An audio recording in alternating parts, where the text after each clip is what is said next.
Chez Novance, l'engagement ne s'arrête pas au cadre professionnel. Certains de nos collaborateurs s'investissent pleinement dans des causes solidaires, caritatives, sociales ou encore environnementales. Ces initiatives, nous avons décidé de les mettre en lumière, car elles reflètent qui nous sommes.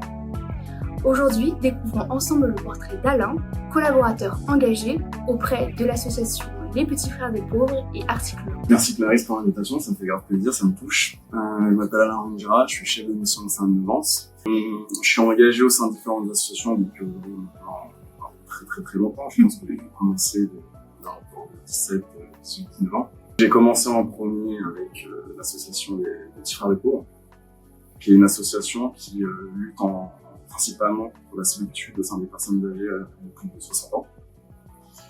Et c'était quelque chose qui me touchait parce que la solitude, c'est vraiment un fléau. Du coup, chez les Petits Frères des Pauvres, ils fonctionnent avec différentes activités, dont les accompagnements en prison. Il peut y avoir des accompagnements en prison en rendant visite à des criminels de plus de 60 ans, ou alors à domicile. On peut fixer des heures avec les personnes pour venir prendre le thé avec, le café, ou sortir faire une balade.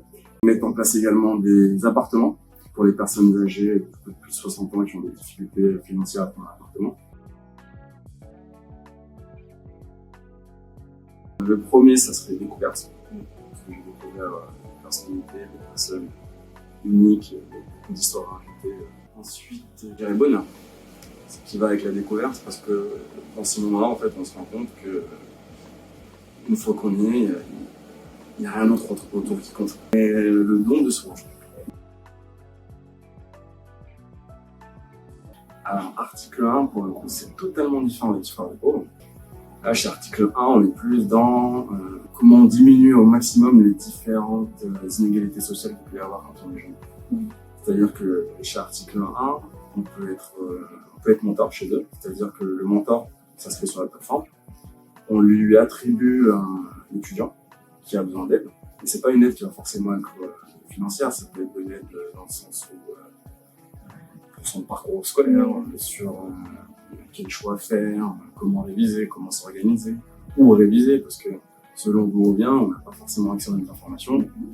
Tous ces engagements que tu as auprès d'Article 1, des Petits Frères des Pauvres, qu'est-ce que ça t'apporte dans ta vie personnelle, mais aussi dans ta vie en tant que collaborateur chez Novance? Ça m'a apporté énormément depuis que j'ai commencé cet engagement, notamment sur ma vie personnelle. Ça m'a appris à relativiser énormément, à mieux comprendre les personnes que j'avais en face de moi, à mieux me faire comprendre aussi, parce que ça va dans les deux sens. En fait, cet engagement m'a appris qu'il y a autre chose. On peut être lié par un contrat de travail, on peut être lié par un contrat de prestation, mais au final, c'est des humains qui sont derrière. Et quand on arrive à l'aspect humain, le relationnel est complètement différent. La relation de travail, elle change radicalement, que ce soit entre collègues, entre clients, entre employeurs et même salariés. Ça m'a permis de mieux me sentir dans le monde du travail et notamment au sein de l'entreprise. Merci beaucoup pour ton partage d'expérience, Alain, pour tous tes engagements, pour cette voix que tu as portée. À tous ceux qui hésitent à s'engager, à se lancer dans différentes œuvres caritatives, associatives ou autres, ça serait quoi le message que tu voudrais leur adresser? La première étape difficile, c'est trouver le temps.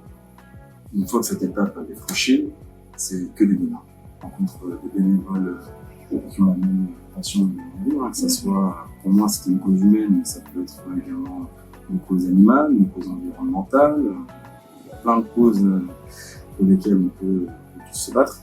Et vraiment, il faut y aller, il faut foncer. Déjà, hésiter, c'est déjà un premier pas vers l'engagement. Ensuite, il faut aller jusqu'au bout du challenge et découvrir le potentiel illimité de choses incroyables à vivre. Merci beaucoup Clarisse, merci pour l'invitation, ça m'a fait plaisir et j'espère qu'en tout cas, cette interview permettra à ceux qui hésitent de franchir le cap.